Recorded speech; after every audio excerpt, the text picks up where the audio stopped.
Esta é uma reflexão sobre as disposições legais e a sua interpretação, sem pretender fazer qualquer juízo de valor moral, social ou político. Eu sou a Zaida Amado Faneca, vamos lá pôr o direito às claras.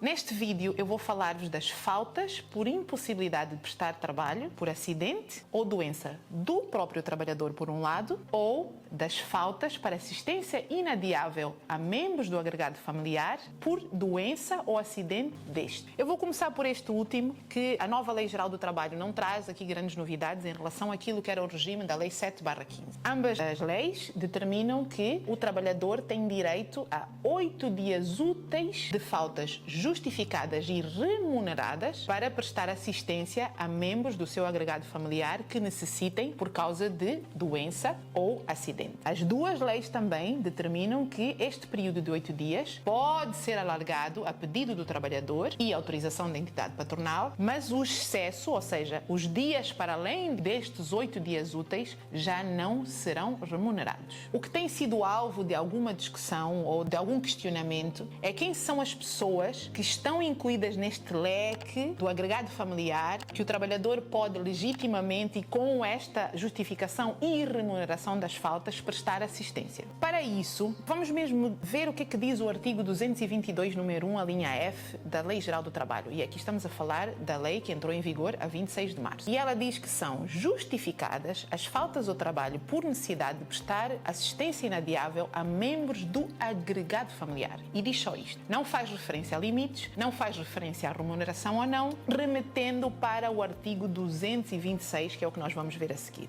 Primeiro temos que entender o que é agregado familiar. Agregado familiar são aquelas pessoas que residem com o trabalhador e estão inseridos na economia comum dele. Vamos lá ver então o que diz o tal artigo 226 sobre o assunto. Neste artigo nós lemos: a falta ao trabalho pela necessidade de prestar assistência inadiável aos membros do agregado familiar, e notem o que diz agora, tratando-se de cônjuge, pais e filhos até aos 18 anos de idade, que são remuneradas até ao limite de 8 dias úteis. Então vejam que o legislador restringe aqui aos cônjuges, aos pais e aos filhos para remunerar as faltas. Então parece-me que a entidade empregadora só terá a obrigação de remunerar estes dias quando estiverem em causa membros do agregado familiar com este grau de parentesco com o trabalhador. Se estiverem em causa outras pessoas que não tenham este vínculo parentesco com o trabalhador, parece-me que temos que usar apenas aquela linha que dizia são justificadas as faltas para prestar assistência aos membros do agregado familiar e justificá-las, mas sem uma obrigação de remunerá-las. Passemos então agora às situações de doença e acidente do próprio trabalhador que lhe impedem de prestar o trabalho. Aqui a nova Lei Geral do Trabalho traz algumas alterações de fundo. Desde logo, desaparecem aquelas referências que a antiga lei, a Lei 7/15, fazia da dimensão das empresas. Fazia aqui uma ligação direta entre os valores a pagar e a dimensão da empresa. Se fosse uma pequena, média empresa, era um valor. Se fossem grandes empresas, era outro valor. Aqui isto desaparece. Depois, a referência da antiga Lei Geral do Trabalho era por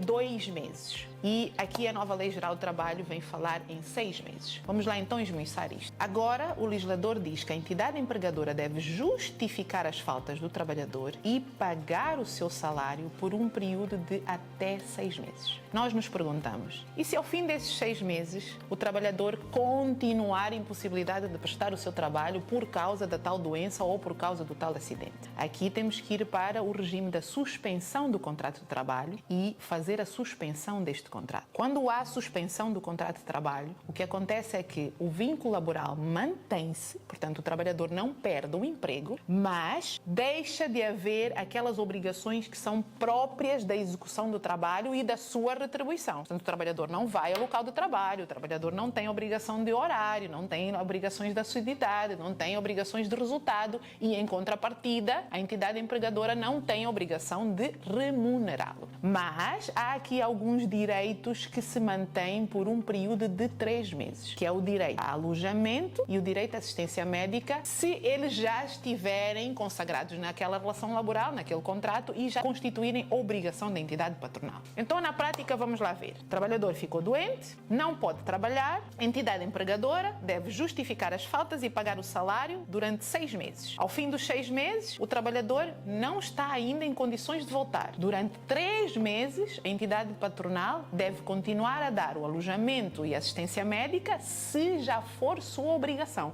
Não é um direito novo, ok? Mas, entretanto, ao fim dos 6 meses, o que acontece é o contrato suspende. Há aqui uma questão. Então, e se nós concluirmos que o trabalhador não vai voltar, não tem condições de voltar a trabalhar? Assim que a impossibilidade de voltar a trabalhar é verificada como definitiva, então o legislador manda extinguir o vínculo laboral. Há uma causa objetiva que impede o trabalhador de ir prestar o seu trabalho de forma definitiva e então aqui o vínculo laboral cessa. Há aqui um detalhe que eu gostaria de realçar, que é em relação aos contratos por tempo determinado. Vamos supor que temos um trabalhador que tem um contrato por tempo determinado e fica doente e realmente impossibilitado de prestar o seu trabalho 2 meses antes do seu contrato cessar. Lembram-se que eu falei que a obrigação da entidade empregadora seria pagar os salários e justificar as faltas por 6 meses. Não neste caso, porque se o contrato termina daí a 2 meses, as obrigações da entidade empregadora cessam com a caducidade do contrato. Uma última nota para as empresas é que estes valores que são pagos aos trabalhadores durante estes 6 meses podem ser recuperados em sede de direito de regresso da Segurança Social. Para isso, basta instruir um processo com toda a documentação, fazendo prova de que foi pago o salário a um trabalhador que não prestou o seu trabalho por força do impedimento decorrente de um acidente ou de uma doença, e a Segurança Social tem os mecanismos para restituir à empresa destes montantes pagos. A vossa opinião é muito importante para mim. Continuem a comentar, a mandar as vossas sugestões. O vosso feedback é quem me dá informação para eu trazer conteúdo para vocês. Só entendendo os vossos direitos é que vocês podem exercê-los. Só entendendo as vossas obrigações é que vocês podem cumpri-los.